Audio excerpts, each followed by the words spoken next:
কয়েকটা কাজ আমি বলি। প্রথম কাজ হচ্ছে নিয়াত করতে হবে যে এই রমাজানটাতে আমি আমার সমস্ত গুনাহ মাফ করানোর চেষ্টা করব। কারণ নবী সাল্লাল্লাহু আলাইহি ওয়াসাল্লাম বলেছেন, সেই ব্যক্তির জন্য ধ্বংস যে ব্যক্তি রমজান মাসকে পেয়েছে কিন্তু তার গুনাহ মাফ করাতে পারে। কে জানে এটা আমাদের শেষ রমাদান হতে পারে। আল্লাহ না করুক, আমরা দোয়া করি আল্লাহ পাক আমাদেরকে বেশি বেশি রমাদান দান করুক, বেশি বেশি লাইলাতুল কদর দান করুক। প্রথম শুরু হচ্ছে আপনি মাসের বাজার আগে করে ফেলবেন। আমি একটু প্র্যাকটিক্যাল কথা বলবো আর কি। আপনি রমাদান মাসের বাজার এই শাবান মাসে করে ফেলার চেষ্টা করেন, পারলে ঈদের শপিংটাও করে ফেলার চেষ্টা করেন। রমজান মাসে বেশি বাইরে যাবেন এবং টাকা পয়সা নিয়ে গিয়ে যে স্ত্রী সন্তানের হাতে দিয়ে দিবেন না, যাও বাইরে গিয়ে মার্কেটিং করে আস, এই ভুলটা করতে যাও। নিজে পরিবেশ নষ্ট করবে, রোজার যে আধ্যাত্মিকত্ব নষ্ট হবে, আরও হাজারটা যুবকের চোখের জানা করা প্রয়োজন নাই। আপনি পরিবারের কর্তা, লিস্ট করে ফেলেন, আপনাকে আল্লাহ পাক যতটুকু সামর্থ্য দিয়েছেন মূল জিনিসগুলো কিনে রেখে দেন, আর বাকি টুকটাক বাজার আপনি করবেন। আর যখন বাজারে যাবেন একটা দোয়া পড়বেন, আপনি 10 লক্ষ নেকি পাবেন ইনশাআল্লাহ। কত লক্ষ? 10 লক্ষ। দোয়াটা শিখাচ্ছি। দোয়াটা হচ্ছে লা ইলাহা ইল্লাল্লাহ ওয়াহদাহু লা শারীকা লাহু লাহুল মুলক ওয়া লাহুল হামদ ইউহয়ী ওয়া ইউমীত ওয়া হুয়া হাইয়ুন লা ইয়ামুত বিয়াদিহিল খায়রু কুল্লুহু ওয়া হুয়া আলা কুল্লি শাইইন কাদির। একবার পড়লে 10 লক্ষ নেকি পাবেন বাজারে গিয়ে। কেন পাবেন? কারণ বাজার সবচেয়ে নিকৃষ্ট জায়গা, যেখানে গেলে মানুষ আল্লাহকে স্মরণ করে না। সেখানে গিয়ে আপনি আল্লাহকে স্মরণ করেছেন, এই জন্য আল্লাহ পাক নেকি দিবেন ইনশাআল্লাহ। আসেন, এটা করার পর ঈদের যে শপিংটার কথা বলছি, এটা এই কারণে বলছি, লাস্টের দশকে আমরা ঈদের শপিংয়ে বেশি ব্যস্ত থাকি, এতে করে লাইলাতুল কদরটা আমরা হারিয়ে ফেলি। লাস্টের দশক আমরা হয় ইতেকাফ করব, না হলে বাসায় নামাজ পড়বো, পরিবারবর্গকে নিয়ে রাত জাগবো। পারা যাবে ইনশাআল্লাহ? তারাবির নামাজ তো পড়বোই ইনশাআল্লাহ জামাতে। এবং আপনি 20 পড়েন আর 8 পড়েন, আপনি নামাজের কোয়ালিটিটাকে ভালো করার চেষ্টা করেন, নামাজের কোয়ালিটিটাকে বেস্ট করেন। ধীরে ধীরে তেলাওয়াত করেন, ধীরে ধীরে রুকু সেজদা করেন, নামাজটাকে এনজয় করেন। সময় নিয়ে, টাইম নিয়ে, 2 ঘন্টা সময় লাগুক, 3 ঘন্টা সময় লাগুক, এনজয় করে নামাজ পড়েন। আল্লাহ পাক তৌফিক দান করুন। এরপর শেষ রাতে আবার ওঠেন, পরিবারবর্গকে নিয়ে নামাজে দাঁড়ান, একসাথে জামাত করে নামাজ পড়েন, পরিবারে নফল নামাজ পড়েন, বাসায় বরকত হবে ইনশাআল্লাহ। রাত জাগেন, বেশি বেশি দোয়া করেন, একটু তেলাওয়াত করেন, একটু জিকির করেন, তাসবিহ তাহলিল করেন, রাতটা কাটিয়ে দেন। শেষের দশকে মার্কেটে ঈদের শপিং করতে যায় না। ঈদের খুশি আছে, ঈদের আনন্দ আছে, ঈদে ভালো পোশাক পরবো, সব ঠিক আছে। এই খুশি কাদের জন্যে? কদ আফলাহা মান তাযাক্কা ওয়া যাকারা ইসমা রাব্বিহি ফাসাল্লা। কার জন্য ঈদের খুশি? যে ব্যক্তি রমজান মাসে আত্মশুদ্ধি অর্জন করতে পেরেছে, রোজা রেখেছে, যাকাত দিয়েছে, নামাজ পড়েছে, লাইলাতুল কদরে রাত জেগেছে, তারাবি পড়েছে, ইত্যাদি ইত্যাদি। এই ব্যক্তি আত্মশুদ্ধি অর্জন করেছে, এই ব্যক্তির জন্য ঈদের খুশি। যে রমজান মাসে সিনেমা দেখেছে, সিনেমার শুটিং করেছে, পর্নোগ্রাফি দেখেছে, সুদ খেয়েছে, শিরিক করেছে, বেদাত করেছে, হারাম খেয়েছে, এর জন্য ঈদের খুশি। মানুষকে ঠকিয়েছে, ব্যবসায় মাল কম দিয়েছে, পণ্য মজুত করেছে, ইচ্ছা করে দ্রব্যের দাম বাড়িয়েছে, সরকারকে বিব্রত করেছে, জনগণকে দুর্ভিক্ষের দিকে ঠেলে দিয়েছে, এদের জন্য ঈদের খুশি? কখনো না। ঈদের খুশি তাদের জন্য যারা আত্মশুদ্ধি অর্জন করতে পেরেছে। আল্লাহ পাক বোঝার তৌফিক দান করুন, আমিন। এটা প্রথম টিপস দিলাম আপনাকে। এবার আসেন, আপনি রমাদানে প্ল্যান করবেন যে আপনার জীবনে বড় বড় পাপগুলো কি হয়েছে। এই পাপগুলো যদি মানুষের সাথে জড়িত হয়ে থাকে, আপনি মানুষের সাথে গিয়ে গিয়ে ক্ষমা নিয়ে নেবেন। কারো টাকা নিয়েছেন, দেন নাই, দিয়ে দিবেন। কারো সম্পত্তি পায়, দেন নাই, দিয়ে দিবেন। কারো হকটা নষ্ট করেছেন, গালি দিয়েছেন, গীবত করেছেন বা তহমত দিয়েছেন, অপমান করে ইত্যাদি, ক্ষমা চেয়ে নেবেন। রমাদান মাসে মানুষের হকটা দিয়ে দেন। আল্লাহর কাছে জড়িত যে পাপগুলো আছে, এটার জন্য ইস্তেগফার যথেষ্ট। খালি যদি বলেন আস্তাগফিরুল্লাহাল্লাযী লা ইলাহা ইল্লা হুয়াল হাইয়ুল কাইয়্যুম ওয়া আতুবু ইলাইহি, 1 সেকেন্ডের মধ্যে আল্লাহ পাক আপনার সমস্ত পাপকে নেকি দিয়ে পরিবর্তন করে দিবেন সব। এবার প্র্যাকটিক্যালি যাবেন, সেহরি করবেন। সাহরির মধ্যে বারাকা আছে। সাহরি না করে রোজা রাখাটা উচিত না। সাহরির মধ্যে বারাকা আছে। একটা খেজুর হোক, 1 গ্লাস পানি হোক, আপনি সাহরি করবেন, এর মধ্যে বারাকা আছে। এবং সাহরির সময় এমনভাবে খাবেন না যে এটা আপনার জীবনের শেষ খাওয়া। কথা বুঝতে পারছেন? এত বেশি আইটেম করতে যায় না, এত বেশি ভোগবিলাসী হয়ে গেলে রোজার আধ্যাত্মিকত্ব থাকবে না। সেহরিতে অল্প খান, যদি খেতে হয় পেটের 3 ভাগের 1 ভাগ খান, 1 ভাগ ফাঁকা রাখেন, 1 ভাগ আপনি পানি দিয়ে পূর্ণ করেন। এখনকার কিছু তথাকথিত আশেকা রসুলের মতো হতে যায় না, যাদের ভুঁড়ির জ্বালায় চেয়ারে বসতে পারে না, এই কাজ করতে যায় না। এটা মুসলিমদের শোভা পায় না। আমরা পরিশ্রমী জাতি, কর্মঠ জাতি, আমাদের এইসব শোভা পায় না। এটাও শেষ জামানা হাদিসে আছে। কি নাই আসলে, শেষ জামানে এক শ্রেণী মানুষ বের হবে যারা হবে সাকিল, একদম বুড়িওয়ালা, ঠেস দিয়ে বসে থাকবে আরাম করে, এবং বলবে যে কোরআনে যা আছে আমি তাই মানি, হাদিসটা আমি মানি না, ইত্যাদি। আসেন, সাহরির পরে রোজা রেখেছেন, 5 ওয়াক্ত নামাজ জামাতে পড়ার চেষ্টা করেন। খুব সিম্পল জিনিস, খুব বেশি কিছুর দরকার নেই আমাদের। 5 ওয়াক্ত নামাজ আপনি জামাতে পড়ার চেষ্টা করেন। বাসার থেকে ওযু করে বের হবেন, প্রত্যেক পদক্ষেপ হাঁটবেন, আপনার একটা স্টেপে একটা করে গুনাহ মাফ হবে, একটা নেকি লেখা হবে, মর্যাদা বাড়িয়ে দেওয়া হবে। একে 10 দিয়ে গুণ করা হবে, রমজান মাসে আরো 70 দিয়ে গুণ করা হবে ইনশাআল্লাহ।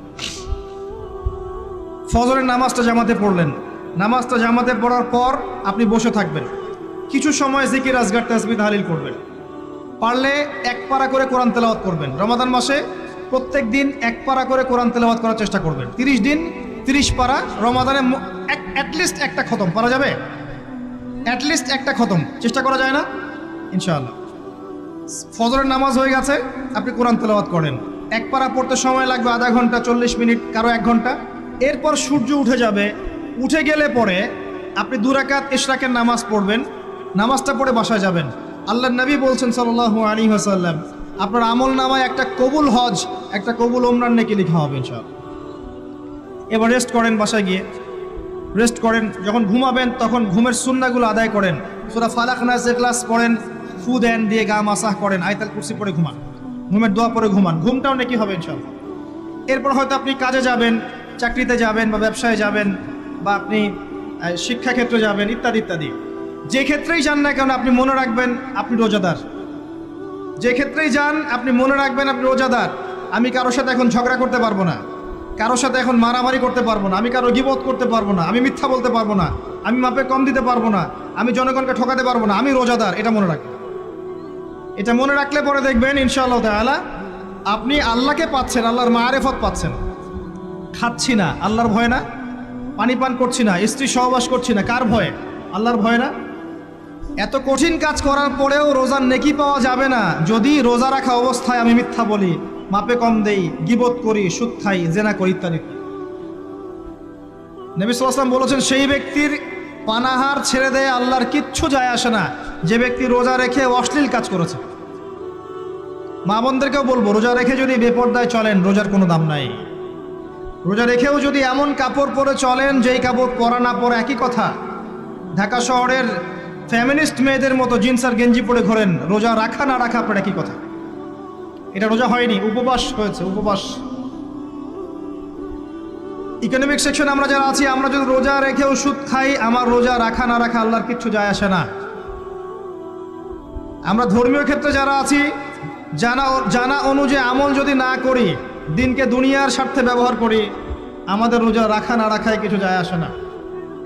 আমরা যদি মিথ্যা বলি, অন্যের গীবত করি, অশ্লীল কাজ করি, গার্লফ্রেন্ডের সাথে সময় কাটাই, ওর সাথে কফি খেতে যাই, ডেটিং করতে যাই, এই যে ফেসবুকের মাধ্যমে চ্যাটিংয়ে প্রেম করি, ইউটিউবে অশ্লীল ভিডিও দেখি, পর্নোগ্রাফি দেখি, ইত্যাদি ইত্যাদি, এইসব রোজা রাখা না রাখা আল্লাহর কিচ্ছু যায় আসে না। আমি হাত জোর করে বিনতি করছি ভাই, খাওয়া পান করা, স্ত্রী সহবাস ছেড়ে দেওয়ার নাম রোজা নয়, এটার নাম রোজা নয়, এটা একটা অংশ রোজার মাত্র। রোজা রেখে আল্লাহর যাবতীয় হারাম ত্যাগ করলে পরে রোজা হবে ইনশাআল্লাহ। এই কাজগুলো করার চেষ্টা করি, আল্লাহ পাক তৌফিক দান করুন। রোজা রাখা অবস্থায় আপনি বেশি বেশি জিকির করবেন। কি করবেন?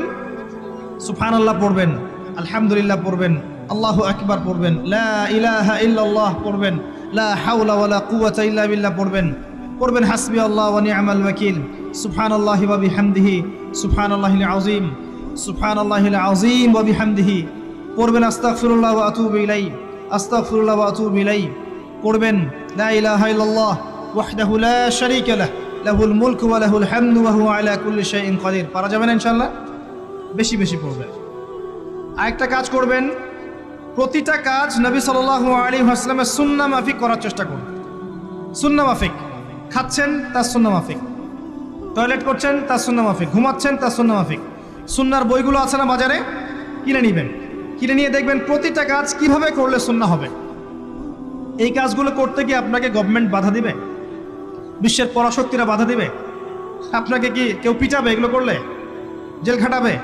এগুলো আমাদের ব্যক্তি স্বার্থের ব্যাপার, ইচ্ছা করলেই করা যায়। এই ইচ্ছাটা আল্লাহ পাক আমাদের অন্তরে জাগ্রত করুন, আমিন।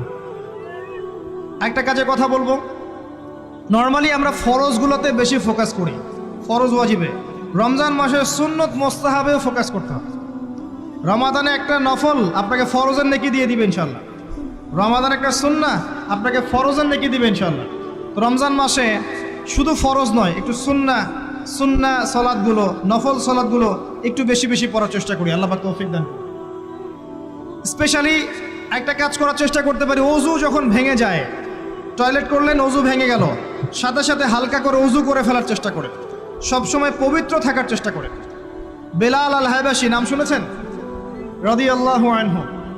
নবী সাল্লাল্লাহু আলাইহি ওয়াসাল্লাম বলছেন, আমি যখনই জান্নাতে গিয়েছি বেলাল তোমার পায়ের শব্দ শুনেছি। সুবহানাল্লাহ। যেই বেলালকে উত্তপ্ত মরুভূমিতে শুইয়ে নির্যাতন করা হচ্ছে, সেই বেলাল বলছেন আহাদুন আহাদ। সেই বেলাল রাদিয়াল্লাহু আনহুর নামে শানে সূরা নাজিল হচ্ছে কুল হুয়াল্লাহু আহাদ।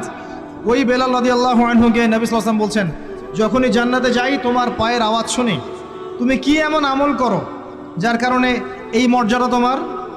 বেলাল রাদিয়াল্লাহু আনহু বলছেন, আমি তো স্পেশাল তেমন কোনো আমল করি না, আপনারা যা করেন আমিও তাই করি, তবে আমার যখনই ওযু ভেঙে যায় আমি ওযু করি, আর আমি ওই ওযু দিয়ে 2 রাকাত নামাজ পড়ি। এটাকে তাহিয়াতুল ওযুর নামাজ বলে। রমজান মাসে করার চেষ্টা করি, আল্লাহ পাক তৌফিক দান করুন। আমরা অনেকে মসজিদে যাই, ধাপ করে বসে পড়ি, করি না এই কাজটা? মসজিদে গিয়েছি, ধাপ করে আগে বসে পড়ি। মসজিদে গিয়ে 2 রাকাত নামাজ পড়ে বসা সুন্নত। মিনিমাম 2 রাকাত নামাজ পড়ে বসলে আপনি তাহিয়াতুল মসজিদের নেকি অর্জন করলেন, মসজিদের হকটা আদায় করলেন। ওই জায়গা আপনার জন্য সেজদার সাক্ষী থাকলো, কিয়ামতের মাঠে আপনার পক্ষে সাক্ষী দিবেন ইনশাআল্লাহ। এই সুন্নাহগুলো আমরা চর্চা করার চেষ্টা করি রমজান মাসে। রমজান মাসে দাড়িটা ছেড়ে দেন, দাড়িটা ছেড়ে দেন। এটা একমাত্র ভিজিবল সুন্নাত, দৃশ্যমান সুন্নাত, যেটা আপনার সাথে কবরও যাবে। যখন কাফন দেয়া হবে তখন দেখা যাবে না আমার সাথে আর কোন কোন সুন্নাহ আছে, এই একটা সুন্নতই দেখা যাবে আমার সাথে কবরে যাচ্ছে। কথা কি বুঝতে পারছেন? আর এটাকে আমরা এখন যত পারি মেয়ে হওয়ার চেষ্টা করছি। নবীজি বলেছিলেন শেষ জামানায় ছেলেরা মেয়েদের পোশাক পরবে আর মেয়েরা ছেলেদের পোশাক পরবে। দেখবেন মেয়েরা এখন ফর্মাল পোশাক পরছে, জিন্স আর গেঞ্জি পরে ঘুরছে, আর ছেলেরা ক্লিন শেভড। ছেলেরা মেয়েদের মতো গাল বানাচ্ছে। আর কোন সাইনের জন্য অপেক্ষা করছেন? নবীজি বলেছিলেন উঁচু উঁচু বিল্ডিং নির্মাণের প্রতিযোগিতা করা হবে।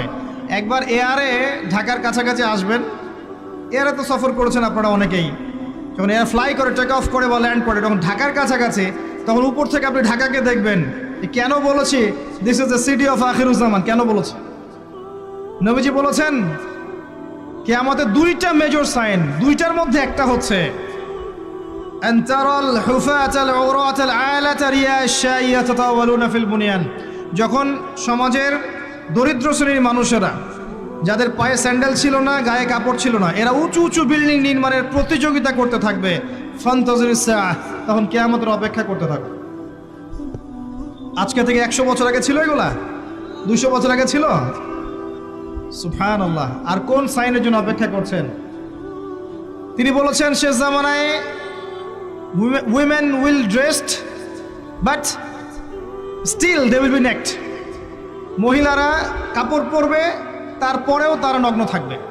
আপনি ঢাকার শপিং মলে যান, আপনি দেখেন। আর কোন সাইনের জন্য অপেক্ষা করছেন?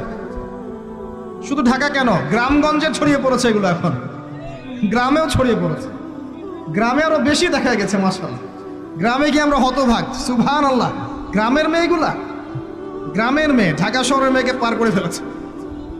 বাদ দেন, ওইদিকে না যাই, ডিফারেন্ট টপিক। আমরা রমাদান মাসের সুন্নাহগুলো আমল করার চেষ্টা করি। তাহিয়াতুল মসজিদ আমল করার চেষ্টা করেন, তাহিয়াতুল ওযু আমল করার চেষ্টা করেন, বেশি বেশি জিকির করেন। এবার আসেন রমাদানে জাকাত হিসাব করবেন। জাকাত, আপনার জাকাত হিসাব করেন কত টাকা জাকাত এসেছে। জাকাতের হিসাব জানেন তো?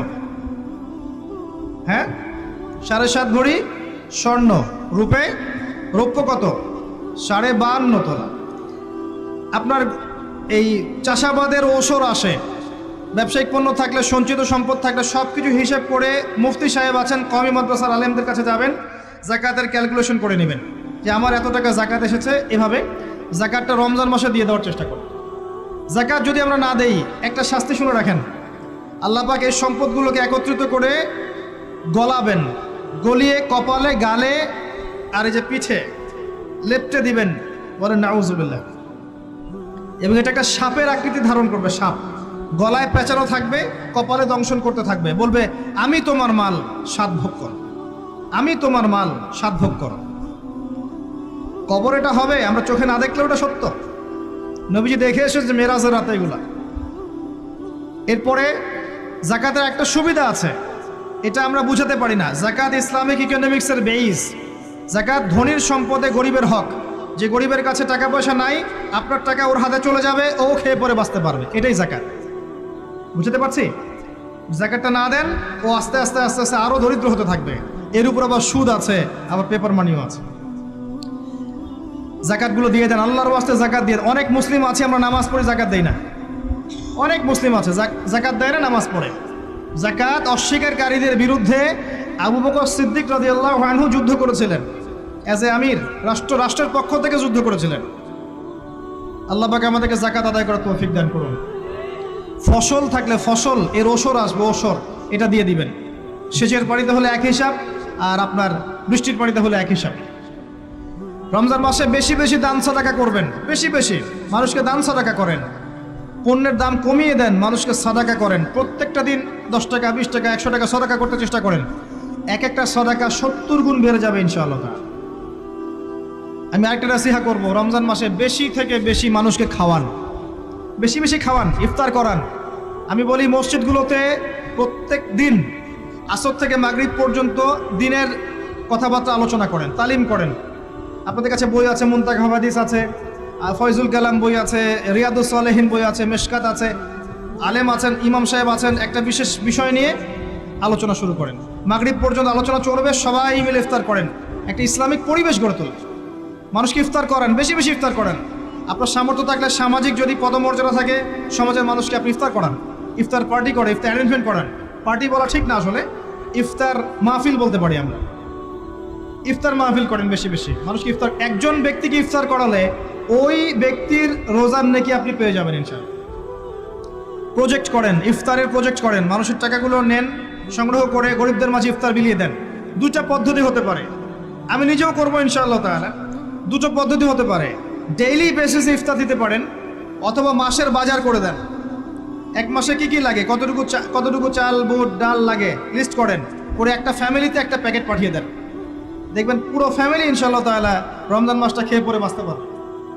এগুলো আমরা না করলে কারা করবো? অমুসলিমরা করবে। অমুসলিমরা করে করেই তো সবাইকে খ্রিস্টান বানাচ্ছে।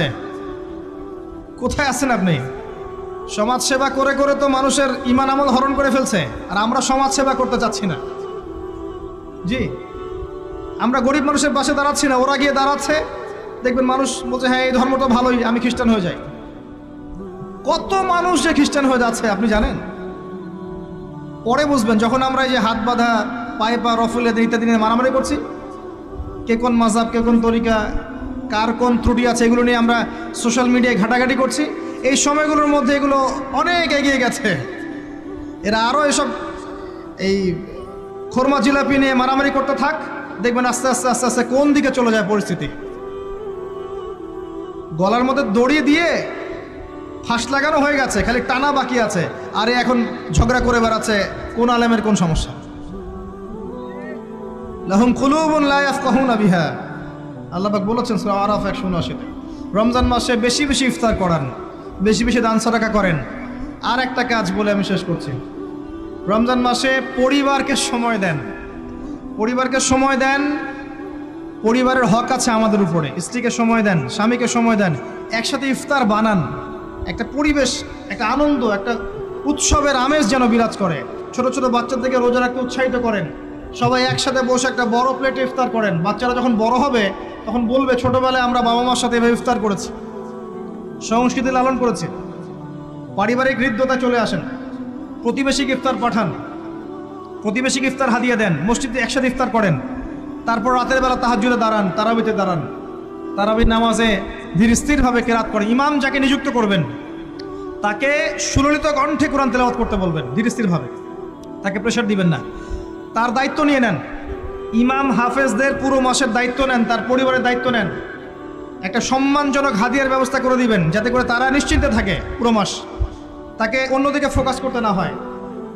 অন্য অন্য কান্ট্রিতে যখন কোনো সায়েন্টিস্ট থাকে তার পরিবারের দায়িত্ব পুরো রাষ্ট্র নিয়ে নেয়, সে ঠান্ডা মাথায় গেলে গবেষণা করবে। একই প্রসেস, আপনি আলেম ওলামা ইমাম হাফেজদের দায়িত্ব নিয়ে নেন, তার পরিবারের দায়িত্ব নিয়ে নেন। বা হুজুর আপনি আপনার কাজ করেন, আমরা আপনার পরিবার দেখছি। তাকে আপনি কোরআন তেলাওয়াত করতে দেন, কোরআন হিফজ করবে, মানুষকে কোরআন শেখাবে, তারাবির নামাজ পড়বে, ইমামতি করবে, মানুষকে দার্স দিবে, খুতবা দিবে। আসেন যে মেজর পয়েন্টটা বাকি আছে সেটা বলি। তার আগে এটাও বলি যে ইফতার করার সময় বেশি খাবেন না। যদি আপনি বেশি খান তাহলে আপনি তারাবির নামাজে দাঁড়াতে পারবেন না। আর একটা মেজর কথা, এটা লাস্ট পয়েন্ট, সেটা হচ্ছে এই মাসে কি নাজিল হয়েছে ভাই, কোন কারণে এই মাসটা সম্মানিত। এই মাসে আল্লাহর কিতাবকে সময় দিতে হবে, এই কিতাবকে সময় দিতে হবে। আল্লাহ রাব্বুল আলামিন বলেছেন এই কিতাবের মধ্যে সব কিছুর সমাধান আছে। আল্লাহ পাক বলেছেন এই কিতাবে কোনো সন্দেহ নাই। আল্লাহ পাক বলেছেন এই কিতাব আমাদের জন্য সুসংবাদ এবং শেফা, আরোগ্য, রহমা। এখন একটু বসেন, একটু সময় নেন। এই কিতাব প্রথমত আপনাকে তিলাওয়াত করা শিখতে হবে। রমজান মাস আসার আগেই আপনি তিলাওয়াত করা শিখে ফেলেন। যদি না জানেন, রমজান মাসে পুরো এক মাস তাজবিদ শিখবেন স্থানীয় ইমামের কাছে। পারবেন না? এক মাসের মধ্যে কোরআন তেলাওয়াত শেখা সম্ভব, এক মাসে শেখা সম্ভব। বলছিলাম রমাদান মাস এবং লাইলাতুল কদরকে সম্মানিত করা হয়েছে একটা কারণেই, কারণ এই মাসে এই রাতে আল কোরআন নাজিল করা হয়েছে। এটাই কারণ। কোরআন কখন নাজিল হলো? যখন সমাজে সুদ আছে, মদ আছে, জেনা আছে, ব্যভিচার আছে, শিরিক আছে, এরকম সমাজে প্রথম কি নাজিল হলো? পড়ো। প্রথমে নাজিল হয়নি শিরিক করো না, প্রথমে নাজিল হয়নি যে সুদ খেও না, প্রথম আয়াত এটা ছিল না জেনা করো না, প্রথম আয়াত এটাও ছিল না মূর্তি পূজা করো না। হ্যাঁ, প্রথম আয়াত কি? ইকরা, পড়ুন। আল্লাহ পাক বুঝাতে চাচ্ছেন সমাজের জাহিলিয়াতকে দূর করতে হলে লেখাপড়ার কোনো বিকল্প নাই, এবং সেই পড়াশোনাটা হতে হবে আল্লাহর ওহির আলোকে। যে ওহিটা আল্লাহ পাক নাজিল করেছেন এর বেসিসে আপনাকে পড়াশোনা করতে হবে। এই জ্ঞানটা দিয়ে আপনি সমাজ সংস্কার করতে পারবেন ইনশাআল্লাহ তাআলা। এর সাথে উপকারী জ্ঞানগুলো কি নিব না? অবশ্যই নিব। ওহির জ্ঞানের সাথে, কোরআন সুন্নাহর জ্ঞানের সাথে আমি ইতিহাসের জ্ঞান নিব, আমি পলিটিক্যাল সায়েন্সের জ্ঞান নিব, আমি দর্শনের জ্ঞান নিব, জিওপলিটিক্সের জ্ঞান নিব, প্রয়োজনে আমি সায়েন্সের জ্ঞান নিব, আমি কমার্সের জ্ঞান নিব, আর্টসের জ্ঞান নিব, মেডিকেল সায়েন্স পড়বো, ইঞ্জিনিয়ারিং পড়বো, সবই পড়বো। কিন্তু বেসিকটা কি হবে? কোরআন, সুন্নাহ, ইসলাম।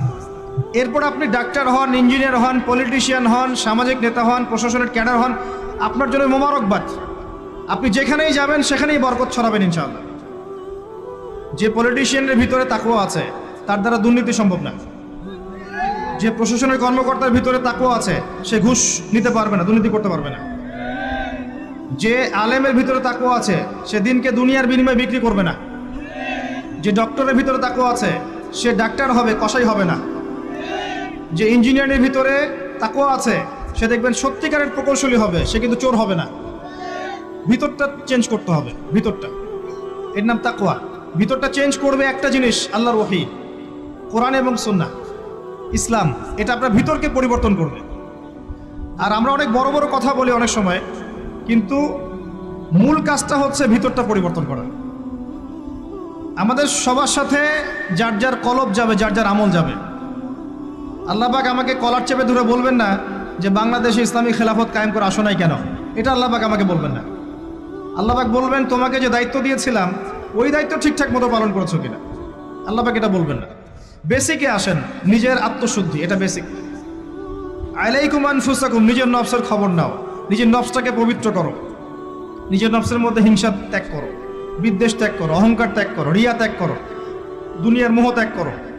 নিজের নফসের মধ্যে বেশি বেশি পরকালের ফিকির আনো, জিকির করো বেশি বেশি, কোরআন বেশি বেশি তেলাওয়াত করো, হালাল খাও, আদর্শ পরিবার গঠন করো, তাওহীদে থাকো, সুন্নতে থাকো, ইনশাল্লাহ হাসতে হাসতে জান্নাতে চলে যাবেন।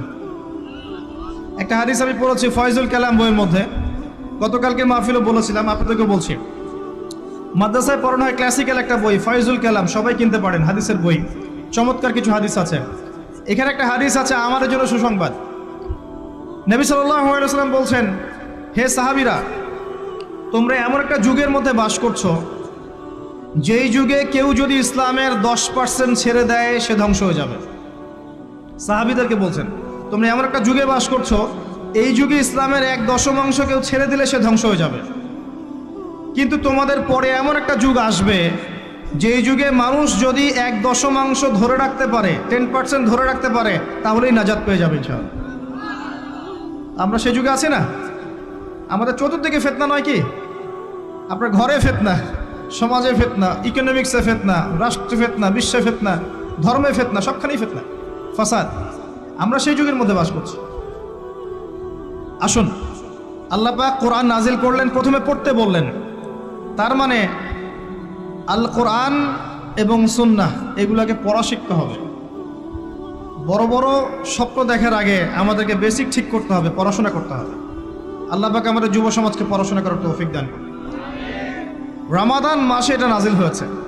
আল্লাহ পাক সূরা বাকারায় বলছেন, শাহরু রমাদানাল্লাযী উনজিলা ফীহিল কুরআন। রমাদান সেই মাস যেই মাসে কোরআন নাজিল করা হয়েছে। কি জন্য নাজিল করা হয়েছে? হুদাল লিন-নাস। এই কোরআন হচ্ছে মানব জাতির জন্য হেদায়াত, নট অনলি ফর মুসলিমস। এটা শুধু মুসলিমসদের জন্য হেদায়াত নয়, হুদাল লিন-নাস, পুরো মানব জাতির জন্য হেদায়াত।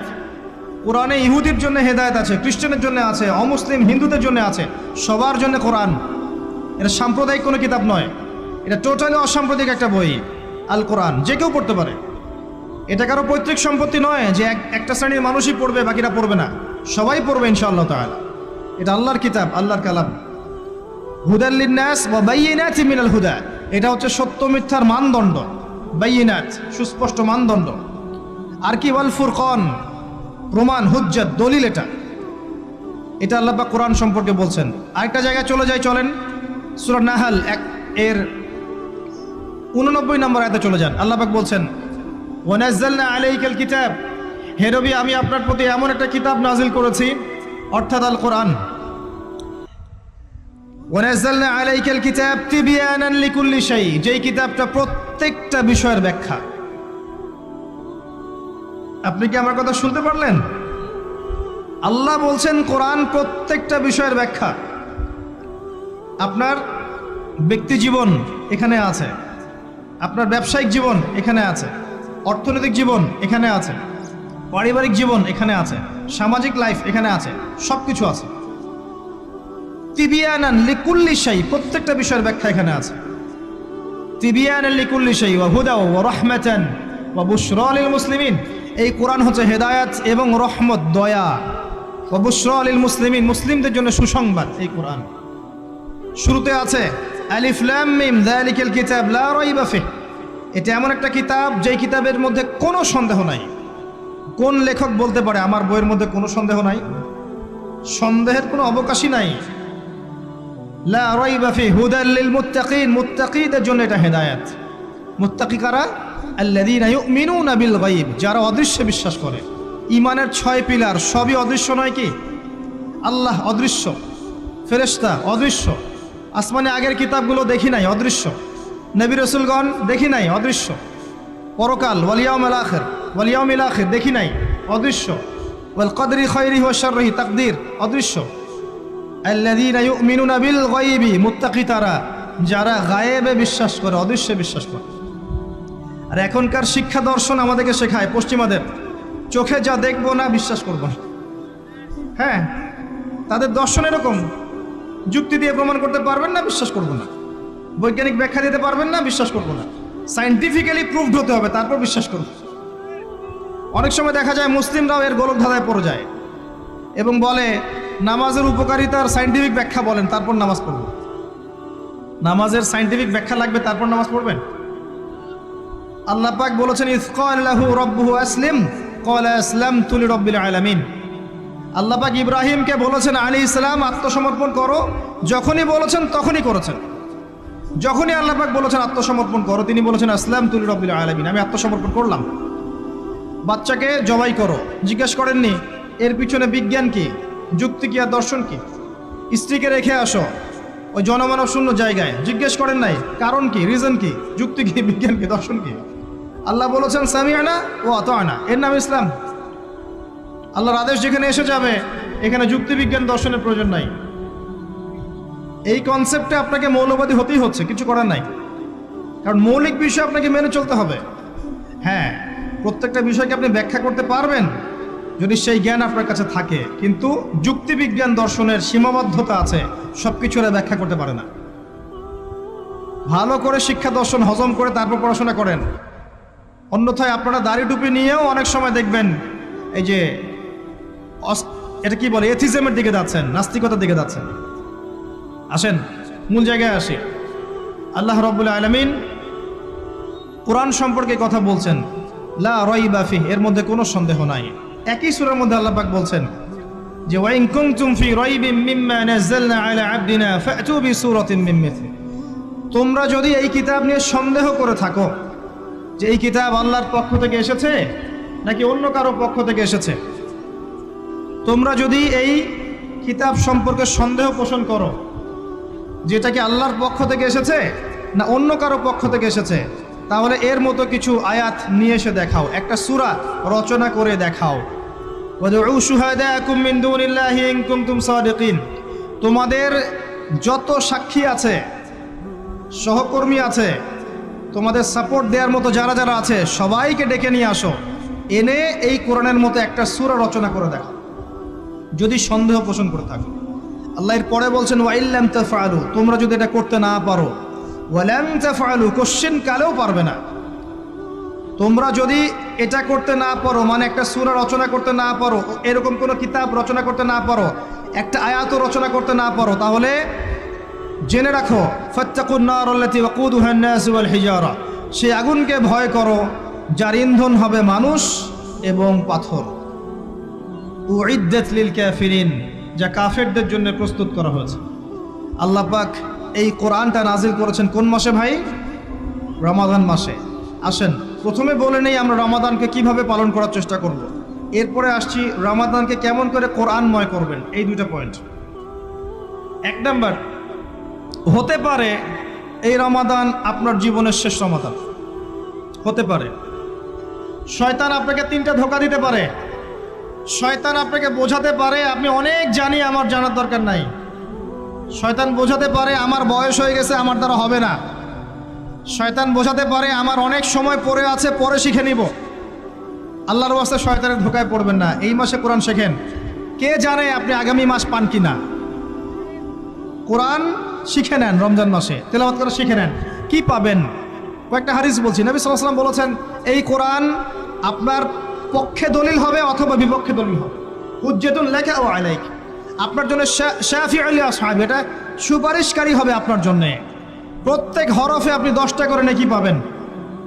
কোনোদিনও আমি বলি নাই কোরআন তেলাওয়াত করলে নেকি হবে না। এই যে কাটছাট ভিডিও দেখলে আলেম ওলামাও ভুল মেসেজ পায়, এবং দেখা যায় একজন বরেণ্য আলেম হয়েও ভুল কথা বলতে শুরু করে।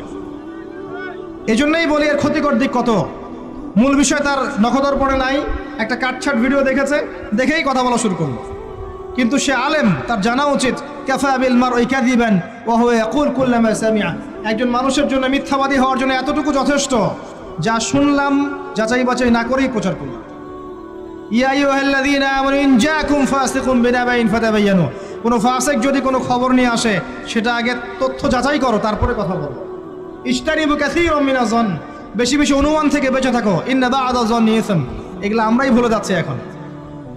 আমি বলছি বারবার, স্পষ্ট করে বলছি, কোরআন তেলাওয়াত করলে প্রত্যেক হরফে 10টা করে নেকি হবে। এবং কোরআন তেলাওয়াত করলে আপনার জীবনে বরকত আসবে, রিজিকে হায়াতে বরকত আসবে, আপনার কলবে আল্লাহর নূর আসবে ইনশাআল্লাহ তাআলা। কোরআন আপনার পক্ষে সাক্ষী দিবে, আপনার পক্ষে দলিল হবে, হুজ্জা হবে ইনশাআল্লাহ। প্রত্যেক হরফে 10 নেকি। তবে তবে শুধু তেলাওয়াত করলেই আমি কোরআনের অর্থগুলো বুঝতে পারবো না, আর অর্থগুলো না বুঝলে আমি কোরআনে আল্লাহর মৌলিক মেসেজগুলো ধরতে পারবো না, ধরতে না পারলে সেই মেসেজগুলোর উপর আমল করতে পারবো না। এই কারণে কোরআনের অর্থটা বোঝা জরুরি, এর ভাষা শেখা জরুরি, কারণ আদেশ নিষেধ আমাকে মানতে যেতে হবে। এবং কোরআন গবেষণা করতে হলে অবশ্যই অর্থ জানতে হবে, ভাষা শিখতে হবে, এর তাদাব্বুর তাফাক্কুরে ডুবে যেতে হবে, যেটা শুধুমাত্র তেলাওয়াত করা সম্ভব নয়। এটা বোঝাতে চেয়েছে। এর চেয়ে পরিষ্কার করে কি বলতে পারি বলেন? সুবহানাল্লাহ। আল্লাহ পাক আমাদেরকে বোধ শক্তি দান করুন। আল্লাহর ওয়াস্তে রমজান মাসে ভাই কোরআন তেলাওয়াত বাড়িয়ে দেন। যারা হাফেজ আছেন এই মাসে হিফজ চর্চা করবেন, আমার জন্য দোয়া করেন যেন আমি এই মাসে পুরোটা হিফজ করতে পারি। হিফজ চর্চা না করতে করতে অনেকটা ভুলেই যাচ্ছি। আসলে নবী সাল্লাল্লাহু আলাইহি ওয়াসাল্লাম বলেছেন, চর্চা না করলে কোরআন এত দ্রুত কলব থেকে বের হয়ে যায় যে একটা উটকে যদি ছেড়ে দেন সে যত দ্রুত চলে যাবে। আমাদের জন্য, আমার জন্য দোয়া করবেন যাতে কোরআনের হকটা আদায় করতে পারি। আল্লাহ পাক তৌফিক দান করুন, আমিন। এবং যারা হাফেজে কোরআন তাদের উচিত আরবি ভাষা এবং সাহিত্য জেনে তাফসিরগুলো পড়ে কোরআনের আয়াতগুলো কিনে একটু গবেষণা করা, আয়াতগুলো বোঝার চেষ্টা করা, আল্লাহ পাক কী বলেছেন কোরআনের মধ্যে বোঝার চেষ্টা করা, এগুলো জনগণকে বোঝানো। এবং এটা বোঝাতে আপনি উগ্র হবেন না, চরমপন্থী হবেন না, আক্রমণাত্মক হবেন না। আমরা কেউ কারো শত্রু নই, আমরা সবাই সবার বন্ধু, সবাই সবার ভাই। আমরা সবাই সবার ভাই, এক উম্মাহ, ওয়ান উম্মাহ নেশন। তাই আমরা কোরআনের মৌলিক মেসেজগুলো যুগোপযোগীভাবে সবার সামনে তুলে ধরবো, উপস্থাপন করব, মানার জন্য ফোর্স করব না। যাকে আল্লাহ পাক হেদায়েত দিবেন সে মানবে ইনশাআল্লাহ, যাকে আল্লাহ পাক হেদায়েত দিবেন না সে মানবে না, তার হিসাব সে দিবে, আমার কোনো দায় দায়িত্ব নেই। আর সর্বশেষ কথা হচ্ছে, আল কোরআন এর মধ্যে অনেক আদেশ এবং নিষেধ আছে। রমজান মাসে আমরা যদি কোরআন পড়ি আর বুঝি কিন্তু কোরআনের আদেশ আর নিষেধগুলোকে ফলো না করি, না মেনে চলি, তাহলে আদতে কোরআনের হকটা আদায় হচ্ছে না। এবং এই কোরআনের মেসেজ আমাদেরকে মুসলিম অমুসলিম সবার দ্বারে দ্বারে পৌঁছে দিতে হবে ইনশাআল্লাহ তাআলা। যেভাবে কোরআনের দাওয়াতের ফলে, হাদিসের দাওয়াতের ফলে নবী সাল্লাল্লাহু আলাইহি ওয়াসাল্লাম আইয়ামে জাহিলিয়াতের সেই জাহিলিয়াতকে দূর করে আলোকিত সমাজ প্রতিষ্ঠা করেছিলেন, ইনশাআল্লাহ আজও সম্ভব এই কোরআন সুন্নাহর দাওয়াতকে দিয়ে আজকের সমাজে চলমান জাহিলিয়াতগুলোকে দূর করে আলোকিত বাংলাদেশ প্রতিষ্ঠা করা। আল্লাহ পাক আমাদেরকে তৌফিক দান করুন, আমিন। আমি আমার আলোচনা এখানে শেষ করছি, আজকে আর লম্বা করছি না।